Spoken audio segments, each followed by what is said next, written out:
आता आपण थेट अयोध्येमध्ये जाणार आहोत। आपले प्रतिनिधी रोहन आपल्या सोबत जोडलेलेच आहेत। रोहन, कशा प्रकारचा उत्साह, कशा प्रकारचा आनंद त्या ठिकाणी पाहायला मिळतोय, कशा प्रकारची तयारी करण्यात आली आहे?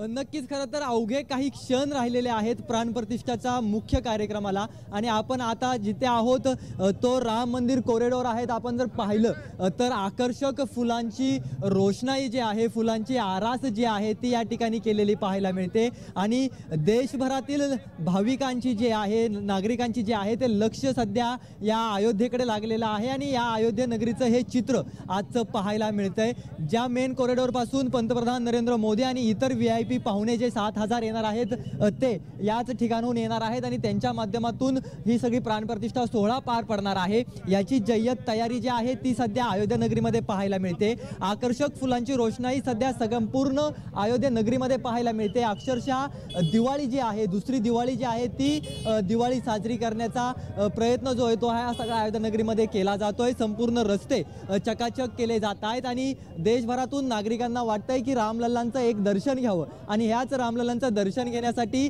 आतापासूनच भाविक देखील मोठ्या संख्येने येत जय श्रीरामचा नारा देताना पाहायला मिळत आहेत। आणि जर आपण रस्त्यावरती पाहिलं तर अशा प्रकारे जय श्रीरामचा कमानी असणाऱ्या, फुलांचे आरास असणारे सगळे चित्र पाहायला मिळते आणि प्रत्येक घरामध्ये, प्रत्येक घरावरती जो आहे तो आपल्याला भगवा झेंडा पाहायला मिळतोय। ज्या पद्धतीने गुढीपाडवा साजरा केला जातो आणि गुढीपाडव्याला एक परंपरेनुसार गुढी उभारली जाते, तसा प्रकार जो आहे तो या सगळ्या ठिकाणी पाहायला मिळतोय। अक्षरशः फुलांचे हजारो टन फुलं जी आहेत ती या मंदिर परिसरामध्ये वापरले जात आहेत आणि या फुलांच्या माध्यमातून जी आहे ती आरास केली जाते। खरं तर आता 6वा दिवस आपण पाहतोय की तुम्ही ज्या दिवसापासून अयोध्येमध्ये गेला आहात त्या दिवशी आणि आत्ताचा दिवस, आता उद्याचा दिवस अवघे काही तासच राहिलेले आहेत आणि आत्ताचा जो माहोल आहे, आत्ताची जी परिस्थिती आहे त्या ठिकाणी जी सजावट करण्यात आली आहे, किती फरक तुम्हाला त्या ठिकाणी जाणवतोय?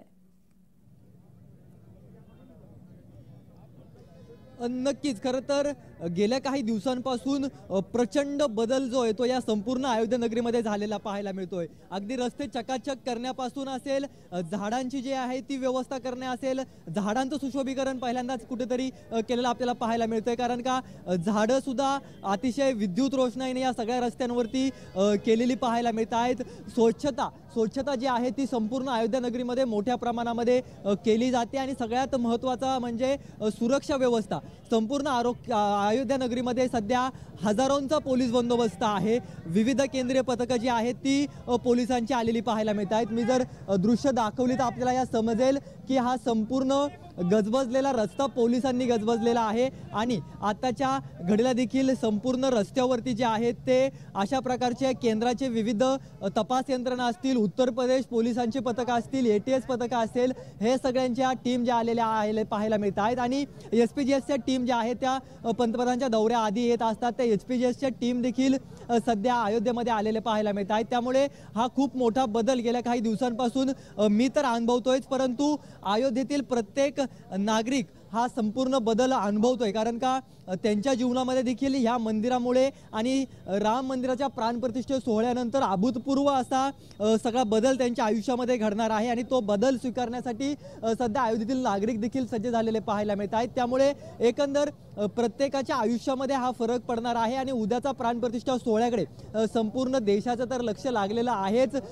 भाविक जे आहेत ते कधी एकदा हा संपूर्ण कार्यक्रम पार पडतोय आणि हा कार्यक्रम पार पडल्यानंतर कधी आपल्या लाडक्या रामलल्लाचं दर्शन घेतोय ही प्रत्येकाच्या मनामध्ये भावना सध्या देशातील नागरिकांची झालेली आहे आणि ते ज्यावेळेस नागरिक अयोध्येमध्ये येतील त्यावेळेस त्यांना योग्य सोयी सुविधा मिळाव्यात, त्यांना कोणतीही गैरसोय होई नये यासाठी देखील अयोध्येतील नागरिक असेल, प्रशासन असेल ते काम सध्या करताना पाहायला मिळत आहे। नक्कीच आपण पाहतोय ऐतिहासिक क्षण आहे, आनंदाचा क्षण हा आपण आता अनुभवणार आहोत। त्या ठिकाणी काही राम भक्त आहेत का, त्यांच्याशी काही तुम्ही बातचीत करू शकता का?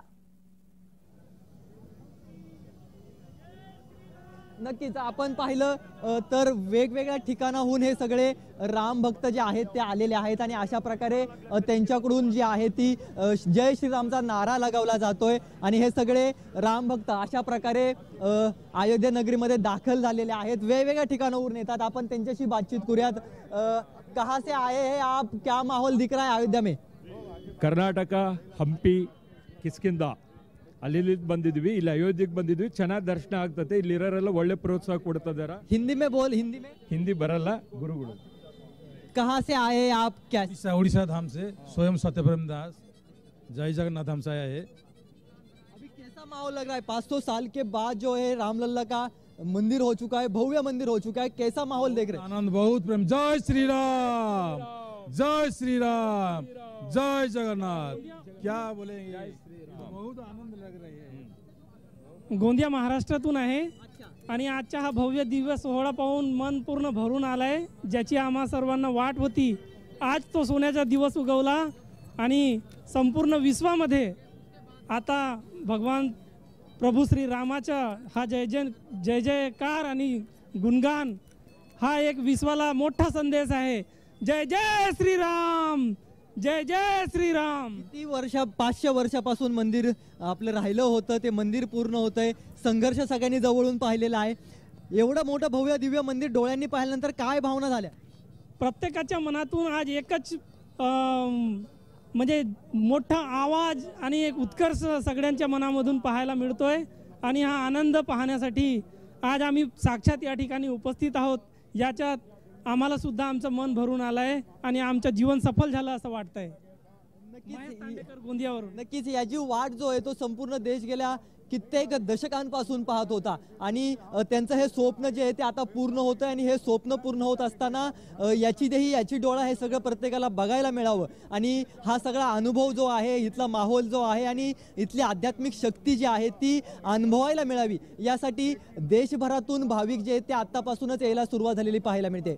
रोहन, तुम्हाला जर सांगायला गेलं तर जशी अयोध्या नगरी सजलेली आहे तशी मुंबई सुद्धा सजलेली आपण पाहतोय. मुंबईमध्ये सुद्धा एक वेगळाच उत्साह आम्ही पाहतोय.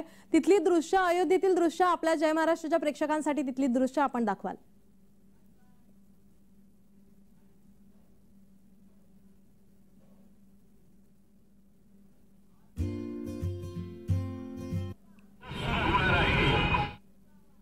जवळपास आतमध्ये 350 ते 400 मीटर अंतरावरती जे आहे ते राम मंदिर आहे. आणि या राम मंदिराकडे जाणारा रस्ता जो आहे तो संपूर्ण अशा प्रकारे सजवण्यात आलेला आहे. फुलांची आरास या संपूर्ण रस्त्यावरती करण्यात आलेली आहे. जसं की आपल्या सर्वांना माहिती आहे की काही दिवसांपूर्वी जो आहे तो निर्णय घेण्यात आलेला की 20 तारखेपासून रामललांचं जुनं मंदिर जे आहे ते बंद ठेवण्यात येणार आहे. आणि त्यामुळेच सध्या सर्वसामान्य भाविकांसाठी जे आहे तो हा रस्ता पूर्णपणे बंद केलेला आहे. परंतु आतमध्ये जी आहे ती या सगळ्या अभूतपूर्व सोहळ्याची अभूतपूर्व अशी तयारी सुरू आहे. पोलिसांची यंत्रणा सज्ज आहे. पोलीस असतील, प्रशासन असेल, त्यांच्याकडून तयारी केली जाते. जवळपास 121 गुरुजींच्या माध्यमातून जो आहे तो आता आतमध्ये गेल्या 6 दिवसांपासून प्राणप्रतिष्ठा सोहळ्याचे आध्यात्मिक आणि धार्मिक पूजा विधी जे असतात ते पार पाडले जात आहेत. त्याच्या माध्यमातून जे आहे ती रामलल्लांची स्वागत जे आहे ते केलं जाणार आहे. रामलल्लांच्या नव्या मूर्तीची प्राणप्रतिष्ठा केली जाणार आहे. आणि त्यामुळेच ही सगळी नगरी जी आहे ती या सगळ्या अभूतपूर्व अशा सोहळ्यासाठी सज्ज झालेली पाहायला मिळते. आपण जर मगाशी देखील मी तुम्हाला सांगितलं की पोलिसांची कडेकोट व्यवस्था या सगळ्या भागामध्ये केलेली पाहायला मिळते. अगदी नागरिक ज्या ठिकाणाहून येणार आहेत, VIP ज्या ठिकाणाहून येणार आहेत त्या ठिकाणी देखील अशाच प्रकारचा पोलीस बंदोबस्त पाहायला मिळतोय. अगदी बुलेट प्रूफ जॅकेटसह हे सगळे पोलीस जे आहेत ते सज्ज झालेले आहेत. कारण का अतिशय संवेदनशील भाग हा सगळा बनून गेलेला आहे. जवळपास अयोध्या नगरीतला हा 1 किलोमीटरच्या रेडियसमधला संपूर्ण भाग सध्या संपूर्ण देशामध्ये केंद्रित आहे. संपूर्ण देशाचा केंद्रस्थानी हा सगळा भाग आहे. त्यामुळे या भागामध्ये सध्या अभूतपूर्व अशी पोलिसांच्या बंदोबस्तामध्ये निगराणीखाली जी आहे ती काळजी घेतली जाते. कोणताही गैरप्रकार होऊ नये, इतक्या मोठ्या कार्यक्रमाला कोणत्याही प्रकारचं गालबोट लागू नये यासाठी जी आहे ती तयारी गेल्या अनेक दिवसांपासून हे सगळे यंत्रणा करते. त्या पद्धतीने ती कार्यरत देखील आहे आणि त्या पद्धतीचं नियोजन देखील या संपूर्ण परिसरामध्ये केलं जातंय. आपण जर पाठीमागे मी जर अगदी महत्त्वाचा मोठा दिवस उद्याचा असणार आहे आणि मोठ्या संख्येने या ठिकाणी रामभक्त या ठिकाणी येणार आहेत. अयोध्येमध्ये मोठी जय्यत तयारी करण्यात येते. रोहन, याचे अपडेट आम्ही तुमच्याकडून घेतच राहणार आहोत. तुर्तास धन्यवाद तुम्ही दिलेल्या माहितीसाठी.